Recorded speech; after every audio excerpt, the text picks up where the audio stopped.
안녕하세요. 제 코스에 오신 수강생 여러분들, 제가 준비한 코스에 함께 해주셔서 진심으로 감사드립니다. 챕터 1에서는 제가 사용하고 있는 촬영 장비를 소개하고 카메라 설정을 어떻게 해야 할지 배워볼 거예요. 저는 평소에 이 미러리스 카메라를 이용해서 브이로그를 자주 찍어요. 물론 핸드폰을 가지고 촬영을 할 때도 있지만 핸드폰보다는 아직도 여전히 카메라의 그 깊이감이라든지 영상미가 훨씬 더 좋다고 생각을 해서 저는 무겁지만 이 미러리스 카메라를 사용하고 있고요. 제가 사용하고 있는 카메라는 캐논사의 EOS R5입니다.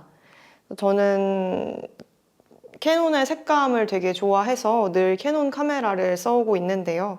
사실 이 EOS R5는 비싼 모델 중에 하나예요.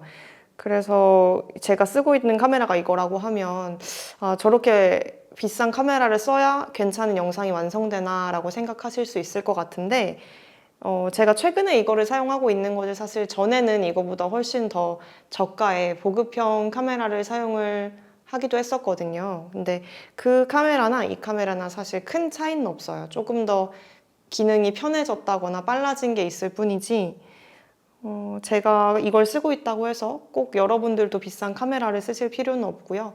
저는 지금도 여행을 갈 때면 똑딱이 굉장히 저렴한 확대도 안 되는 카메라를 쓰고 있거든요. 카메라기만 하면 영상을 찍는 데는 아무 지장이 없다라고 말씀을 드리고 싶고요. 보시면 카메라 위에 이렇게 달랑거리는 작은 마이크가 붙어 있어요. 그래서 이 마이크는 로데라는 회사의 비디오 마이크로라는 마이크고요. 얘는 지금도 굉장히 많은 유튜버 분들이 사용하고 있는 마이크라고 제가 알고 있는데 그렇게 비싸지 않아요. 그래서 내가 정말 영상을 앞으로 쭉 찍어보고 싶다라고 하면 이 마이크는 구입을 해보시는 게 좋을 것 같고요. 마이크가 있을 때랑 없을 때랑 음질이 굉장히 차이가 많이 나기 때문에 영상에 욕심이 있다면 이거는 구입을 추천드립니다. 그리고 지금 제가 사용하고 있는 렌즈는 캐논의 2470이라는 렌즈고요. 이거는 확대가 이렇게 많이 되는 렌즈 중 하나인데 이것도 이렇게까지 비싸고 무거운 렌즈를 쓰실 필요가 없어요. 저는 이 외에도 단렌즈나 좀 저렴한 렌즈들도 많이 가지고 있거든요. 집에서나 밖에서나 저는 카메라를 대부분 삼각대 위에 올려놓고 촬영을 하는데요.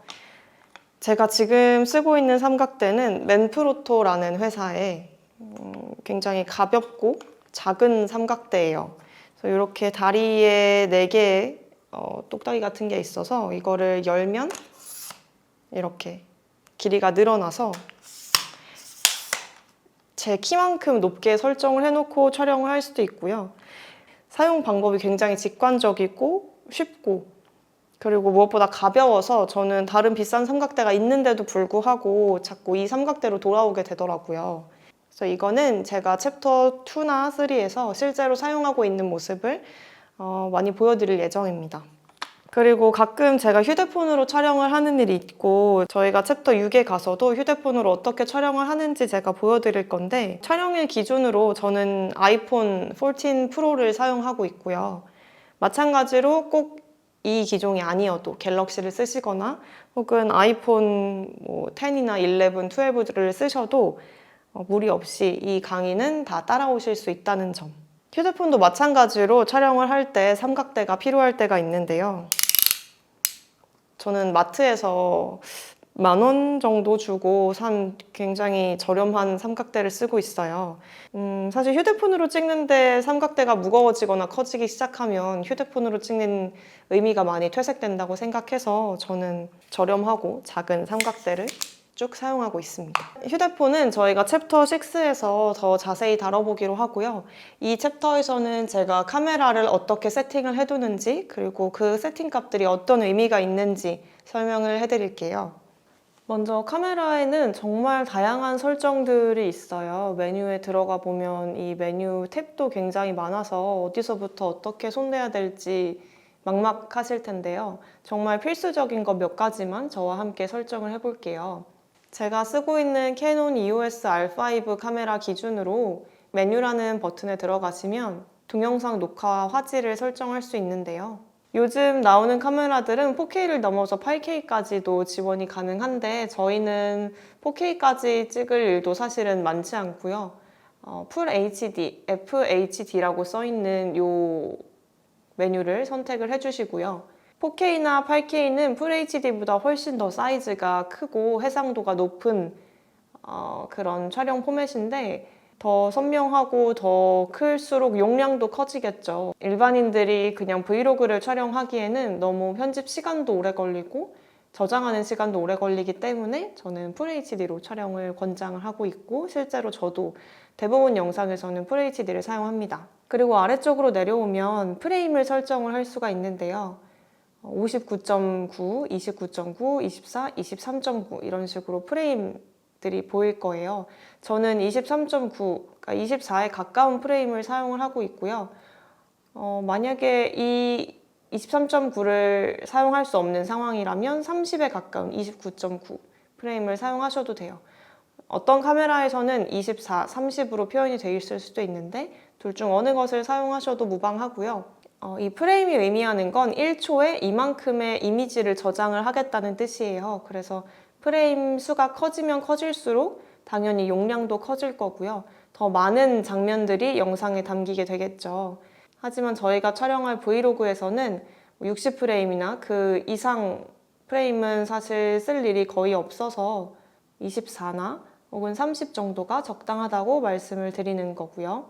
밑에 있는 이 포맷은 기존 설정되어 있는 IPB라는 포맷을 그대로 저는 사용하고 있고 그거보다 조금 더 라이트된 버전도 있긴 한데 이건 딱히 건드리지 않고 저는 이렇게 설정을 해두고 사용을 하고 있습니다. 그리고 다른 메뉴들에서 사실 처음부터 설정을 바꿔놓을 건 많지 않은데 저 같은 경우 픽처 스타일에서 아마 카메라를 맨 처음 사실 때는 자동이나 표준으로 되어 있을 텐데 제가 뉴트럴 설정을 해놓고 이 뉴트럴 설정 안에서도 콘트라스트를 -2로 빼두었어요. 그러니까 대비가 조금 더 약해지고 영상 자체가 좀 더 부드럽게 찍히도록 제가 아예 이 촬영 설정 자체를 바꿔둔 거고요. 이거는 보정이랑 상관없이 이렇게 설정을 해두면 촬영할 때부터 이렇게 촬영이 되는 거라서 저랑 정말 똑같이 해보고 싶다라고 생각이 드시면 뉴트럴에 들어가셔서 컨트라스트를 빼보시면 저와 비슷한 촬영 결과를 얻을 수가 있겠죠. 그 다음 메뉴들에서는 이게 카메라마다 메뉴 순서는 다를 수가 있는데 제 카메라의 경우 이렇게 촬영 정보 표시라는 메뉴가 7번 탭에 들어있어요. 촬영 정보를 눌러보면 격자 표시라는 메뉴가 있습니다. 그래서 격자 표시를 해제가 아니라 3/3으로 설정을 해주시면 추후에 촬영을 할 때 그리드가 표시가 되기 때문에 이걸 보면서 수직 수평을 맞출 수도 있고 어떤 피사체를 위치시킬 만한 지점을 설정하기도 되게 쉬워져서 영상 촬영을 많이 안 해보셨다면 저는 이렇게 격자 표시를 세팅해두고 촬영하는 걸 권장합니다. 이렇게 메뉴에서 설정할 수 있는 것들이 있고요. 그 다음으로는 크게 촬영하면서 바꿀 수 있는 것들이 3가지가 있어요.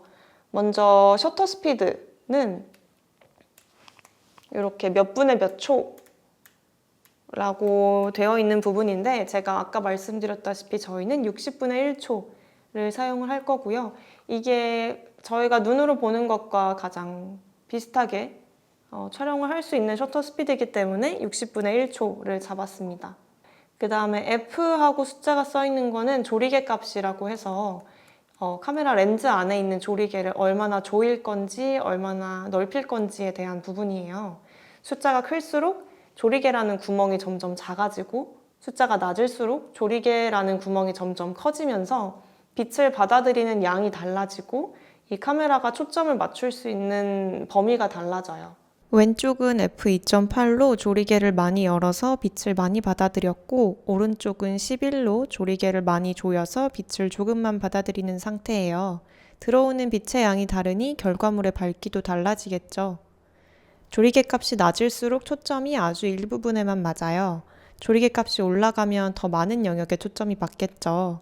저 뒤에 있는 화분을 주의 깊게 보면 왼쪽보다 오른쪽이 훨씬 선명하죠. 제 브이로그에서 이런 장면들은 낮은 조리개 값으로 촬영되었어요. 어떤 물체 하나를 집중해서 보여주고 싶을 때 유용해요.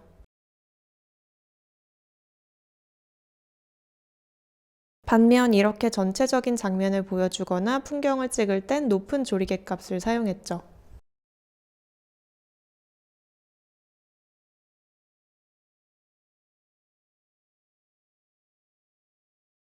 마지막으로 ISO는 이 조리개와 셔터 스피드랑 다르게 강제로 밝기를 올린다고 보시면 되는데 ISO를 낮추면 낮출수록 영상 결과물은 어두워지고 높이면 높일수록 결과물은 밝아지게 되는데 억지로 높이는 거라고 했으니까 당연히 숫자가 높을수록 부작용이 생길 수밖에 없겠죠. 그래서 노이즈라는 게 생기는 이유가 바로 이 ISO 때문인데요. 집에서 촬영을 할 때는 1000 이상 넘어가는 일이 거의 없을 거예요. 너무 어둡지만 않으면 낮은 ISO를 가지고도 충분히 밝은 영상을 찍으실 수가 있고 가능하다면 이 ISO는 최대한 낮은 상태로 촬영을 해주시는 게 좋아요. 그래서 이 세 가지를 조합을 해서 결과적으로 여기 보이는 노출계의 노출이 0에 맞는 게 가장 이상적인 노출인데요. 이 상황에서 제가 이 숫자들을 조정하면은 노출계에 있는 이 표시도 같이 이동하는 걸 확인하실 수가 있어요. 저희가 셔터 스피드는 바꾸지 않는다고 했으니까 F값 아니면 ISO만 이용해서 노출계의 표시가 0에 가도록 맞춰주시는 게 좋아요. 혹시 노출계가 0을 가리키고 있어도 나는 이거보다 더 밝게 찍고 싶다 하면 노출계 표시랑 상관없이 더 밝게 혹은 더 어둡게 만들어서 촬영을 하셔도 돼요. 노출계가 꼭 정답은 아니니까 이거를 너무 신경 쓰지는 마시고 그냥 기준이라고 생각하시면 촬영하는데 도움이 될 것 같습니다. 오늘은 제가 사용하고 있는 장비와 카메라 설정에 대해 배워봤어요. 다음 시간부터는 촬영에 들어가 볼게요. 감사합니다.